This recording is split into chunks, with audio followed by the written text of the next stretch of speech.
ഈ പരിശുദ്ധമായ റബീഉൽ അവ്വൽ മാസം എൻ്റെ പ്രിയമുള്ളവരെ, ലോകത്തിന്റെ പ്രവാചകന്റെ ജന്മം കൊണ്ട് അനുഗ്രഹീതമായി പരിശുദ്ധമായ റബീഉൽ അവ്വൽ മാസത്തില് നമ്മളുണ്ടല്ലോ, അള്ളാഹുവിന്റെ ഗ്രേറ്റ്നെസ്, അള്ളാഹുവിന്റെ മഹത്വം മനസ്സിലാക്കണം.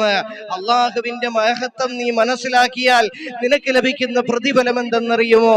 അള്ളാഹുവിന്റെ പ്രവാചകൻ സല്ലല്ലാഹു അലൈഹി വസല്ലമ തങ്ങൾ പറയുകയാണ്, അൻ അബീ ദർദാഇ റളിയല്ലാഹു അൻഹു ഖാല ഖാല റസൂലുള്ളാഹി സല്ലല്ലാഹു അലൈഹി വസല്ലം അജ്ജിലുല്ലാഹ യഗ്ഫിർ ലക്കും. അജ്ജിലുല്ലാഹ, നിങ്ങൾ അല്ലാഹുവിന്റെ ഗ്രേറ്റ്നെസ്, മഹത്വം നിന്റെ മനസ്സിൽ നീ ഉണ്ടാക്കിയെടുക്കുക.